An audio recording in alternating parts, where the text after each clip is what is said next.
ne peux pas croire en quelque chose que tu ne sais pas. Bon, qui croit que Dieu va l'élever? Tu vois, non? Tu crois? Mais si on te donne un stylo maintenant pour dire dans quel domaine tu veux que Dieu t'élève. Et qu'est-ce que, quand on dit élévation pour toi, ça veut dire quoi concrètement? Beaucoup ne savent pas. Ce que je veux, il y en a qui disent, je ne veux pas être pauvre.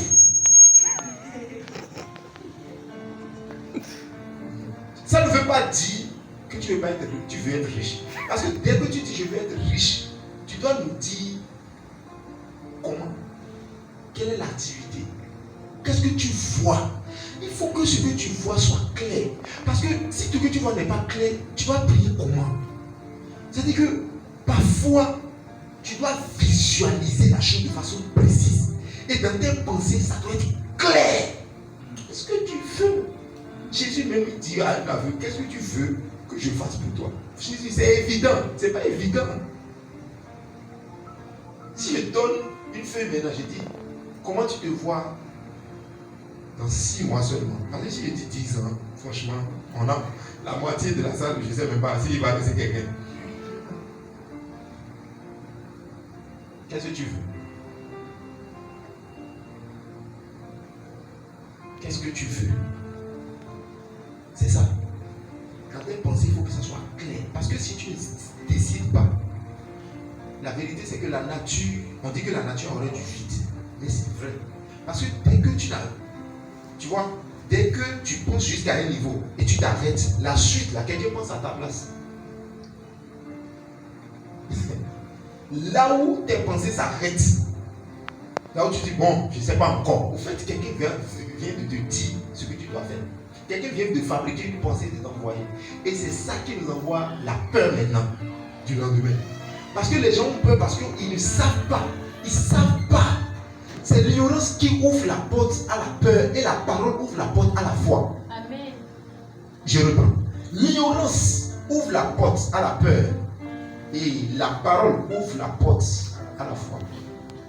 Si je vais aller à un endroit important, peut-être je vais composer. On m'a dit que je vais composer à Vidal. Je ne connais pas le quartier, je ne connais pas la salle. Et je me lève à 6h du matin. Et je quitte la maison peut-être à 7h. Je vais commencer par beaucoup stresser. Parce que je ne connais pas. C'est-à-dire, le stress va augmenter parce que je n'ai aucune idée. C'est-à-dire, il y a une incertitude. Ce que je sais, c'est Vidal. Mais arrivé là, je n'ai plus une image. Ça va commencer par te stresser. Parce que le diable va profiter de ce vide pour dire tu es cuit, mon frère. Toi, tu es sûr que tu veux composer. Toi, tu veux composer. Toi, tu vas en aventure. Pourquoi? Qu'est-ce qui l'a attiré? Le vide. Le vide. Je ne veux pas rentrer dans la parole d'abord. Je vais expliquer de façon claire. Tu dois savoir clairement ce que tu veux dans chaque domaine de ta vie. Et c'est un exercice difficile. Tu vas te rendre compte. La plupart du temps, on sait ce qu'on ne veut pas. Tu sais pourquoi on sait ce qu'on ne veut pas? Parce que quand tu allumes la télé, tu vois des images que tu ne veux pas vivre. Quand tu vas sur les réseaux sociaux, tu vois des informations que tu ne veux pas. Et l'entourage t'envoie des images que tu ne veux pas. Le problème, c'est que la foi et la peur fonctionnent de la même façon, à une différence près. La peur, c'est quoi? C'est une faible assurance des choses que tu ne veux pas. Et une démonstration de celles que tu ne vois pas. Pour dire que tu ne veux pas. Mais tellement que c'est rentré en toi, qu'au fait, ce n'est que ça que tu as. Donc, c'est difficile pour les gens dans cet environnement de dire exactement ce qu'ils veulent. Alors que si tu ne dis pas ce que tu veux, au fait, tu ouvres la porte à la peur, à l'incertitude. Maintenant, qu'est-ce que la parole de Dieu dit? C'est-à-dire que quand on lit la parole de Dieu, tu dois aligner tes pensées de telle sorte que tu dois te voir en train de vivre la parole. Amen. Tu me suis? C'est ce que la Bible nous dit dans 2 Corinthiens 3, verset 18. Je lis ce verset parce que j'aime beaucoup ce verset. On va commencer la lecture bientôt. Peut-être on l'a fait pour ceux qui vont nous rejoindre après, qui ne ratent rien.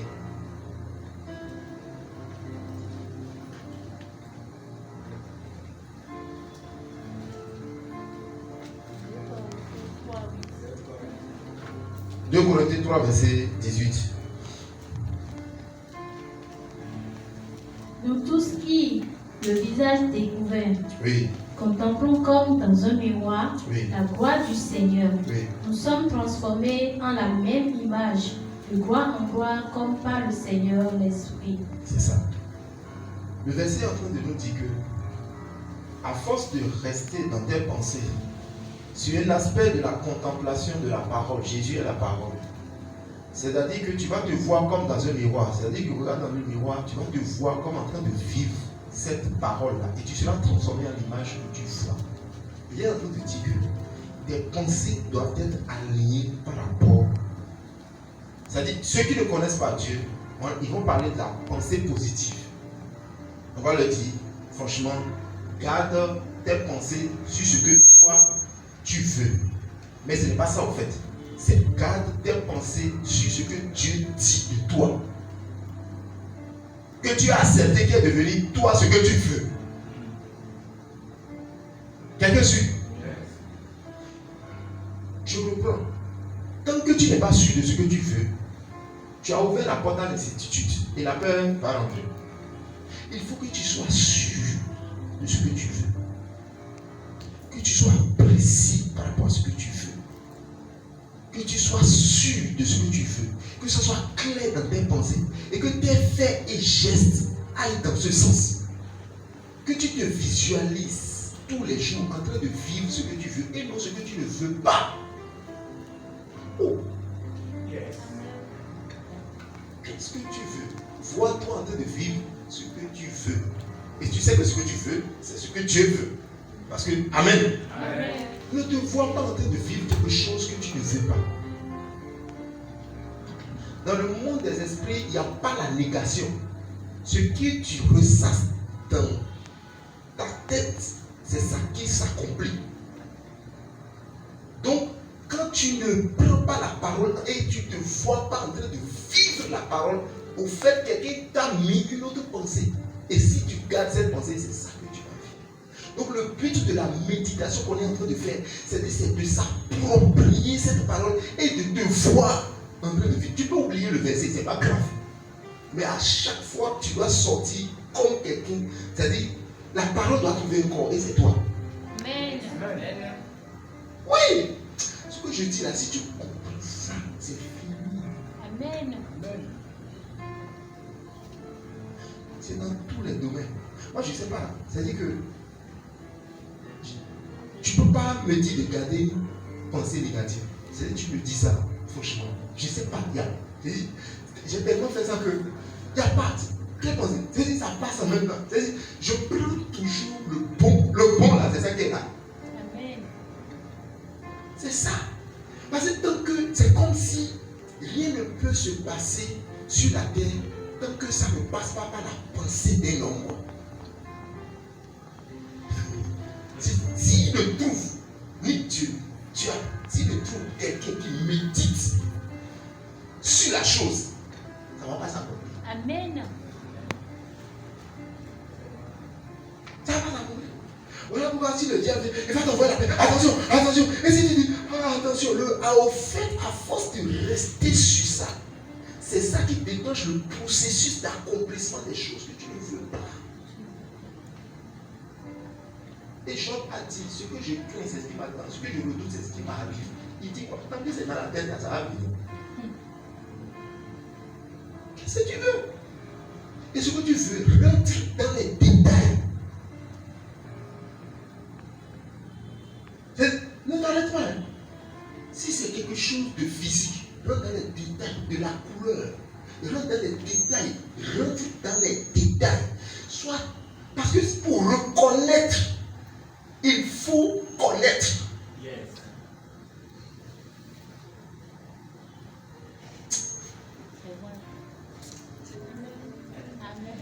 C'est-à-dire, si on ne fait pas ça, tu vas dire, Amen, on aura des révélations, tu vas dire que ça marche.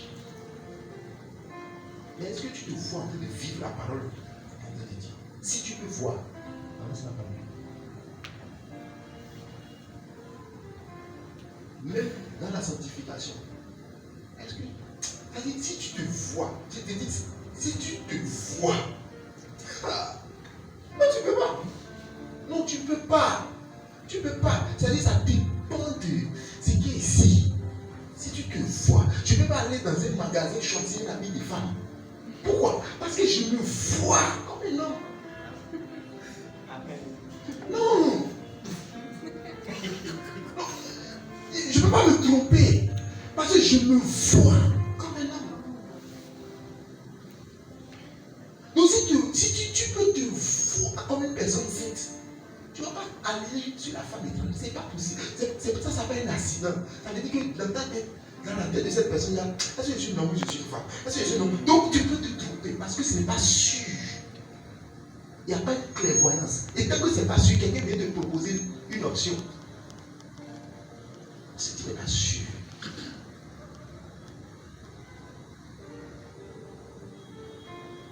La fermeté, c'est quoi? C'est d'être sûr dans ses pensées.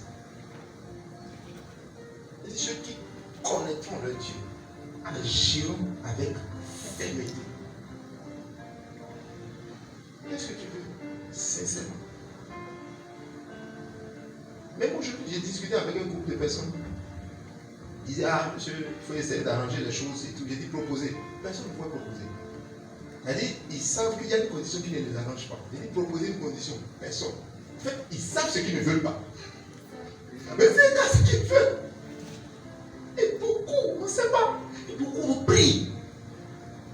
On prie. Et puis si Dieu dit, qu'est-ce que tu veux? Ce que tu veux, nous voulons. Miséricorde. Non. Qu'est-ce que tu veux? Qu'est-ce que tu veux que Dieu fasse pour toi?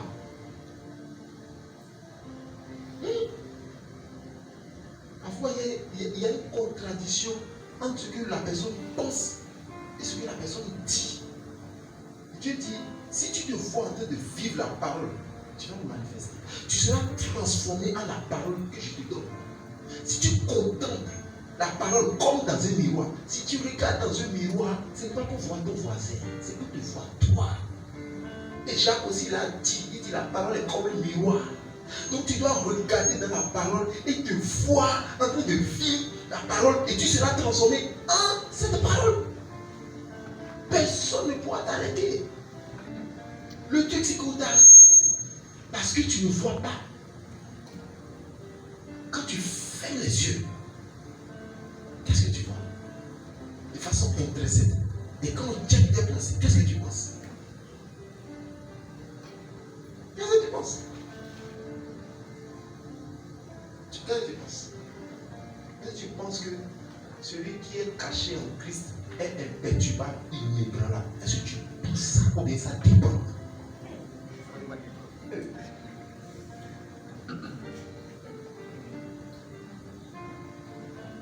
Ou bien ça dépend? Est-ce que tu penses que tes mains sont bénies? Est-ce que tu penses ça? Ou bien ça dépend? Nul ne tiendra devant toi tant que tu vivras. Est-ce que tu penses ça? Ou bien ça dépend? Si tu peux voir ça de façon nette, tu dis c'est bon. Non, c'est une question d'image. Et le but de la méditation, c'est arriver à se voir comme dans un miroir, en train de vivre ce qu'on lit. Puis c'est fini. Tu fermes la Bible. Tu dis allons-y. La Bible papier devient la Bible faite chaise. Et c'est toi. Sur cette parole-là, la Bible est plus là. Pour toi, ce n'est plus écrit. C'est une vie, c'est toi. Si tu peux vivre, tu peux voir. Le pouvoir que le Seigneur nous a donné d'imaginer les choses, c'est le pouvoir de créer le futur conformément à la parole de Dieu. Pas pour créer les soucis que tu ne veux pas.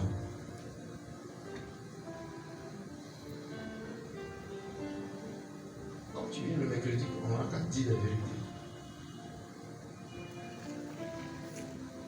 Mais il y a tellement de pensées qui viennent parce que tu n'es pas sûr. Tu vois, si quelqu'un te dit, imagine-toi, tu es un homme, imagine-toi comme une femme. Tu ne vas pas accepter. Pourquoi? Parce que l'image est déjà très claire dans ta tête.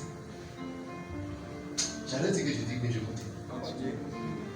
Comme l'image est déjà claire dans ta tête, tu es un père, tu vas par rapport à ça. Mais on s'arrête à ça, sœur.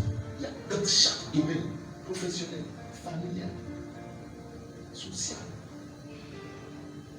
Qu'est-ce que tu veux? Le but de la parole, c'est que tu puisses te voir comme ça. C'est tout. En fait, la parole, c'est juste une notice pour nous dire qui nous sommes. Parce qu'en fait, nous sommes un mystère. Nous ne nous connaissons pas. Non, j'ai pas le même moi, mais j'ai pas là. On ne se connaît pas. Donc la parole nous donne une idée pour qu'on puisse savoir qui nous sommes, afin de marcher avec assurance. Donc le but de la méditation, c'est que la parole ne reste pas un papier, mais que tu puisses vivre cette parole. Et chaque point, c'est comme si, quand tu acceptes une parole, il y a une partie de toi qui se forme. Quand tu acceptes, il y a la vraie, c'est-à-dire la structure est là. Et chaque parole que tu acceptes, c'est-à-dire mets une matière dans cette structure. C'est ça. Mais tant que la parole n'est pas là, il y a un vide. Et le vide attire la confusion. Et le diable, il est le prince de la confusion. Là où il y a le vide, là où ce n'est pas sûr, lui, il est là. Tu veux quel genre de mari? Ma soeur, il faut que ça soit sûr. Ce que Dieu me donne, je vais prendre. Ok. Non. Il faut que ça soit clair, sûr.